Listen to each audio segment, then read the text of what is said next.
Reka tubasuhuze kandi tubifurize amahoro ndetse n'umugisha utangwa n'Imana. Uyu munsi wa none bibaye ngombwa yuko nkora ikiganiro mu buryo butunguranye kandi bwihuse bitewe n'inkuru mbi, inkuru y'incamugongo, inkuru ibabaje abanyarwanda, inkuru ibabaje twebwe twese dukora social media, inkuru y'agahinda, inkuru mbese utari ukwiye kumva mu masaha nk'aya ngaya, kuko abantu bakomeje kubinoganoga ku munsi w'ejo, ariko uyu munsi tumenye amakuru kandi aya makuru n'ay'ukuri, ntabwo ari ukubeshya cyangwa se gutwika nk'uko bamwe bamaze iminsi babivuga. Uyu munsi wa none umwana w'umukobwa, navuga ngo yari akiri mutoya nk'uko mwese mwamubonaga haba kuri social media, yasusurikije benshi, afasha benshi, kandi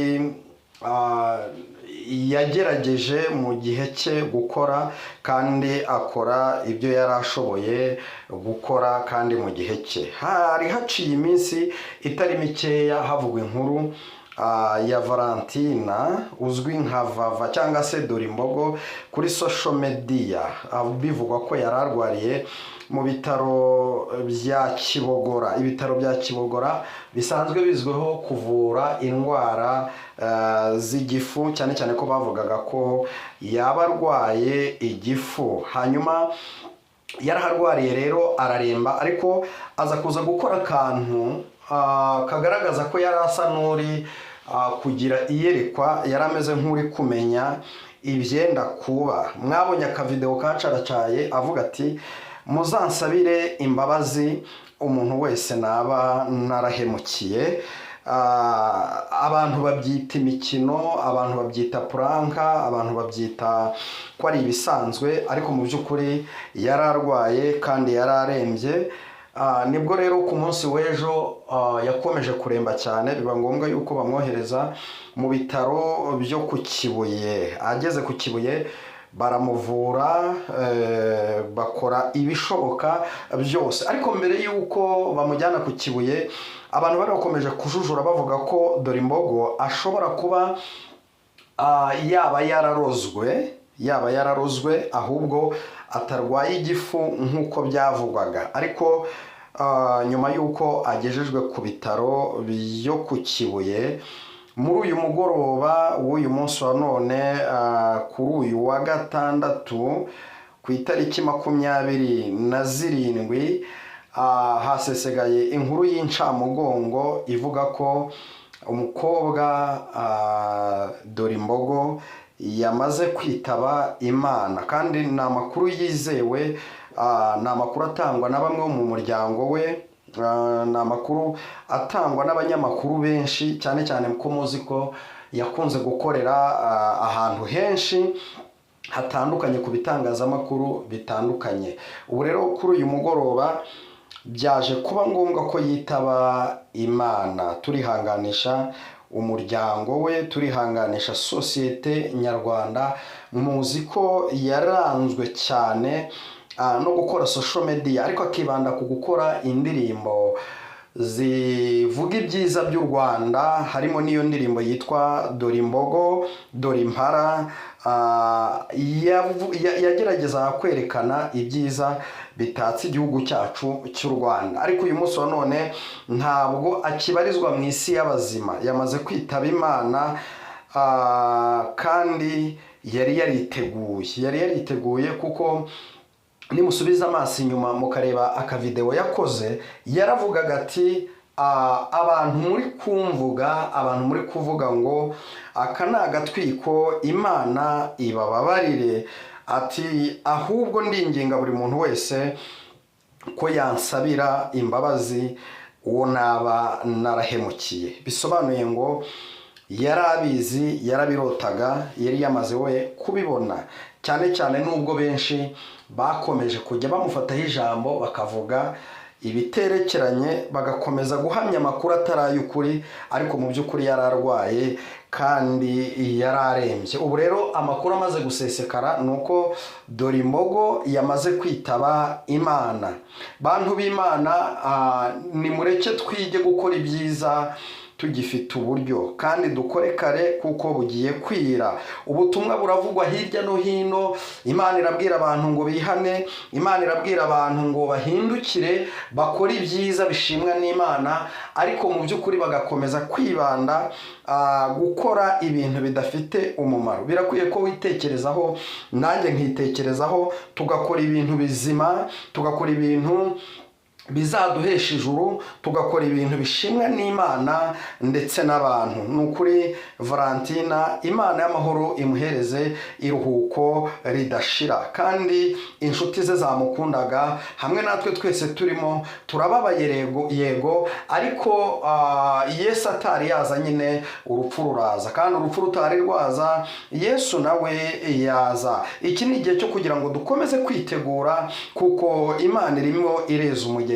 irimo iracyura umugeni. Mube maso rero kandi musenge kugeza igihe Yesu Kristo azazira kutujyana. Murakoze cyane, dukomeze kwihangana ndetse no kwihanganisha umuryango we, tuwusure kandi tubabe hafi. Hari ibintu bijya bikunda kuba ugasanga dukenera umuntu ari uko ari muzima gusa, ariko ndagira amakangurire ko ibyago, bambe mbibutse ko ibyago ntawe bitageraho, ahubwo tujye tunahaguruka dufate mu mugongo igihe hari umuryango wabuze umuntu, cyangwa se twabuze umuntu muri sosiyete. Ndakangura abayutubazi bose, dore imbogo yagaburiye benshi, yatanze ibiganiro henshi, nukuri abamuhostinze ni benshi. Birakwiye yuko rero abantu bagomba kujya hamwe bagatabara, noneho tukareka ibintu by'urunturuntu, tukareka ibintu by'amagambo, ahubwo tugatabara umuryango wabuze umuntu, umuryango wabuze umuvandimwe, kuko natwe yari umuvandimwe wacu. By'umwihariko abayutubazi, abandi bakora ibiganiro, Vava yisangaga mu bantu basenga ndetse n'abadasenga, ndetse kandi nawe yasengaga, kuko wumvaga ibintu byinshi yakundaga kuvuga, yakundaga gushyiramo Imana. Uze kwibuka cyane ubwo umwana w'umusore umwe yari yihandagaje ari kuvuga ngo Imana yamutumye, Vava agaca inkoni akavuga ngo niko wasubiramo iby'Imana yagutumye. Ubona ko mu by'ukuri nyuma ya komedi yakinaga, cyangwa se nyuma y'ibiganiro yakoraga, yari umuntu uzi Imana, yari umuntu uvuga Imana, yari umuntu utishimira abantu bagoreka iby'Imana. Akenshi rero yagiraga ifuhe ry'umurimo w'Imana, cyane ko yakunze kuvuga ko yaririmbaga muri korale, kandi ko nawe akunda gusenga ndetse agakunda n'abantu b'Imana. Mu by'ukuri rero ibyo twavuga n'ibyo twakora ni byinshi, ariko ntibishobora kuturokora, ntibishobora kuturamira, kuko Bibiliya itubwira neza ko iminsi y'umuntu irabaze, nta cyakuraho n'umunsi n'umwe. Niyo mpamvu tugomba guhora twiteguye cyane cyane cyane, kuko tutazi umunsi Yesu azazira kutujyana. Dore imbogo, Imana imuhereze iruhuko ridashira, ariko twebwe dusigaye ni igihe cyacu cyo kumenya ko nimba uyu nguyu yagiye akiri mutoya, akagenda yaragikunze ubuzima, akagenda yaragikunze kurya isi, nawe umenye ko urupfu ntirwagutinya, nta nubwo rwagukanga, nako nta nubwo warukanga. Munyihanganire, ntabwo tumeze neza kuko ni inkuru yaduhahamuye, ntabwo rero byoroshye kubyakira. Narindimo ndavuga ngo ntabwo urupfu rwagutinya, ntiwanarukanga. Ibyo waba ukora byose, nyuma yo kubikora jya umenya ko Yesu atari yaza, urupfu rwo rushobora kuza bigutere kwanga icyaha n'igisa nacyo, kandi ukore imirimo myiza yo muri Kristo Yesu, kugira ngo Kristo niyima ingoma tuzimana ingoma nawe. Nuko bimeze rero, ntabwo nkunda gutangaza amakuru ndafitiye gihamya, njyewe ni amakuru mfitiye gihamya, ariko nanone ntabwo nejejwe no kubitangaza, ahubwo ni igihe cyo kwitekerezaho, buri wese akitekerezaho akamenya ngo ndi kubana n'Imana gute, ndimo nakorera Imana gute. Aho sinibera mu by'isi gusa nkirengagiza